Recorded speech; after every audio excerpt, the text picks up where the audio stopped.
This Protoman review is brought to you by Big Bad Toy Store. Big Bad Toy Store, the ultimate in toys. So now that Beast Hunters is launched in full force, now even Kre-O has found a new resurgence of product and merchandising. And one of the first things that came out that really caught my eye were these. This is the Transformers Kre-O Micro Changer Combiner series. And it's kind of exactly what the fans have been asking for. This is Constructicon Devastator, so we're going to be doing a review of that. So let's do this. Protoretro. So with the launch of this line, there's 4 combiner teams that have come out for the very first wave. We have Predaking, which is from the Predacons. We have Bruticus from the Combaticons. The lone Autobot team thus far, Superion of the Aerial Bots. And what we're going to be reviewing today from the Constructicons, Devastator. So, let's crack this open, which I already did in advance, but we got to build some stuff. So, let's do that, shall we? So the original Constructicons, as you know, were 6 members. And unfortunately, due to the fact that these Kre-O combiner sets only include 4, that means 2 Constructicon members are going to be left out in this. So here is Bonecrusher, Mixmaster, Scavenger, and Scrapper.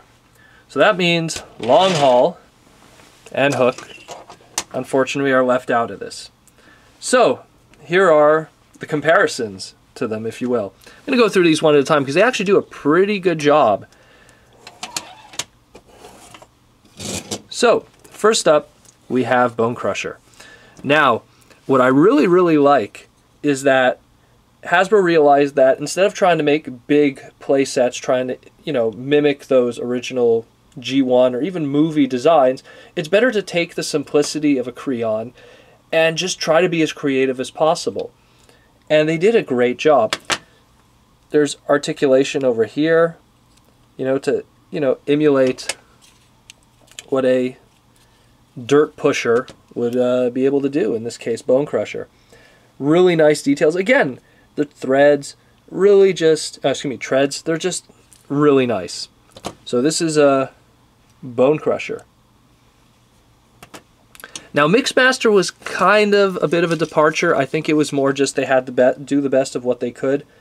Using the headpiece, I know it's not going to come out the best, but using the headpiece of the Kre-On, they kind of mold in the front of a truck here. So they try their best to give that truck look. And again, by not having the cement mixer piece in the back, which they put something back here, it's going to probably come more into play with the robot mode and of course Devastator, but he's probably the biggest departure, but still they try their best to make it look like the original. Now Scavenger is also a pretty good one, again using the front head of the Kre-On. They make the front of a truck, they put that articulated dirt scooper, if you will, scavenging device, and they do a really good job at that, and that's pretty cool. They have also treads on the side just like the original Scavenger.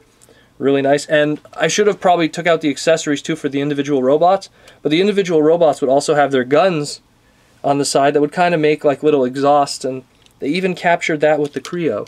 So that's pretty cool. And lastly is Scrapper, or some people mistakenly always refer to him as Scraper, but it's Scrapper. And Scrapper also, he's a dirt lifter, and great job capturing that. Also, this is one of the only one that actually uses a sticker to create the cockpit there. So, pretty cool. Also articulated here. Really nice. So, these are the vehicle modes. So, let's turn them into robot modes and try to capture that.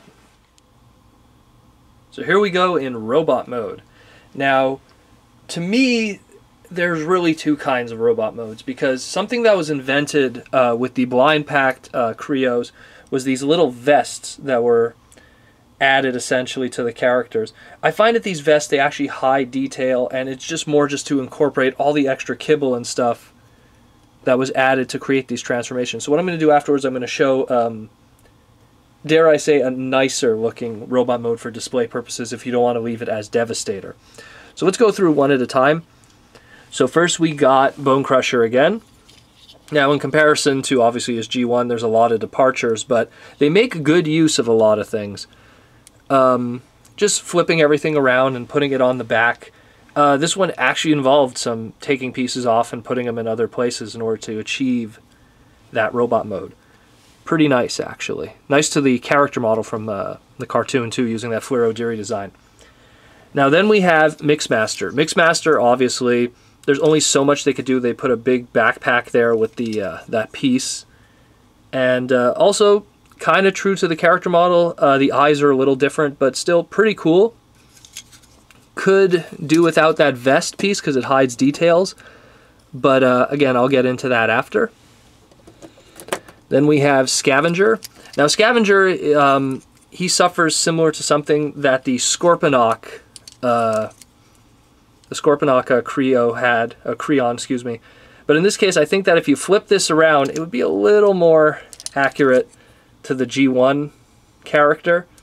But at least face sculpt, very accurate to how it was in the original 86 cartoon, 84 cartoon.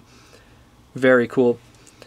But again, that vest hides all the details. And then you have Scrapper. Now Scrapper has the vest that, in all honesty, should be for all characters. That he has more of the cape, which doesn't cover the front, but at least could still have all the backpack cape accessory stuff. Now he's obviously going to be the one that's going to be Devastator, so he has the more Devastator-looking head. That was actually a repaint of Starscream, if it ever focuses there. There we go. But yeah, so he's a bit of a departure from how he looked in the show, but it's more that he's going to have to be the head of Devastator.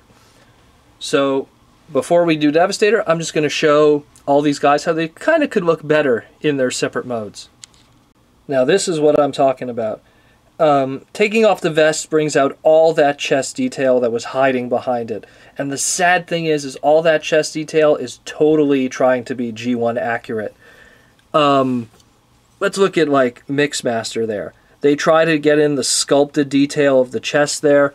The biggest offender of them all being Scavenger. And I find that if you take Scrapper's little cape thing and you give it to Scavenger, then you could even have an accurate back piece. But even the chest, see the chest detail there? Like, I think that's something that really bothers me. That, you know, with those vest designs, that, in all honesty, give them those cape ones that, like, Scavenger has, and that way you could still keep all that hard work that's put into it. I don't understand why they paint the chests only to hide them, because they don't show up in any of the other modes. And this was something, again, that was very common in the Blind Pack series with Scorponok and Sunstorm and all of them. So that's essentially that. So let's go to Devastator and see the final product and what we're all talking about here. So now combined and ready to go, we have Constructicon Devastator. So, amazing job at getting that iconic Devastator look. Let's just pull back for a sec here. I brought two visual aids with us. To the right we have the original G1 Constructicon Devastator. And to the left we got World's Smallest Devastator, which is actually unlicensed, but just to give you guys an idea of scale and everything. But yeah, this guy, seriously, is really great. It comes together, essentially, there's a bunch of extra pieces that are used to make this form. And there's an extra T-joint that's added, there's extra arm joints for articulation and stuff, and hinge joints and everything. And ball joints. So just does a really good job at doing that. If I had to complain about one thing, is a lot of pieces don't get used. Here's the head gallery, as I like to call it. It includes also a Kre-O like stand block. All the guns don't get used, and a bunch of the heads don't get used, which is kind of a shame, but I mean, it's also kind of to be expected. I mean, that's what we have to kind of expect with a lot of these Kre-O box sets. I know in the past, a lot of the other ones that I've assembled, especially like Jazz and stuff, at least you could kind of make something out of these extra pieces, where unfortunately so far with these combiner sets, a lot of those pieces could not even be used to create something creative. So it's kind of a shame. I mean, if I'm wrong, hey, I'd love to see what some people could throw together with this, because in all honesty, I got a whole bunch of arms and legs now just kind of lying around. But either way, awesome, awesome, awesome little set. It actually comes also with extra ball joint arms and leg connectors, which I find very bizarre, considering that I thought it was a mistake at first, like, oh, they gave me extra ones by mistake. But then when I even checked the checklist, there actually is 5 of those pieces of each instead of 4. So I don't know if there's something planned down the line, or it's just in case of stuff gets lost, or if they get worn out because it's ball joints. I have no idea, but it's still pretty cool that it's there. It's just, it's kind of confusing. Anyways, really awesome. I'm actually kind of excited to mess with the other ones now, considering how well this one came out. And for me personally, Devastator has always kind of been the most boring of the combiners, even though he's the most iconic and the one that everyone thinks about. But now those other ones, I'm really looking forward to them. This set, seriously, the retail is super cheap, and you can pick it up at Big Bad Toy Store also. These guys are amazing. So if you ever get a chance, pick these up. They're cheap. You get 4 Kre-Ons in one shot, all of them iconic, and they make these awesome combiner teams, tons of extra pieces. What more can I say? So this is Protoman of Protoretro, and this has been a video review of Constructicon Devastator of the Micro Changer combiners from the Kre-O line. So until then, guys, roll out.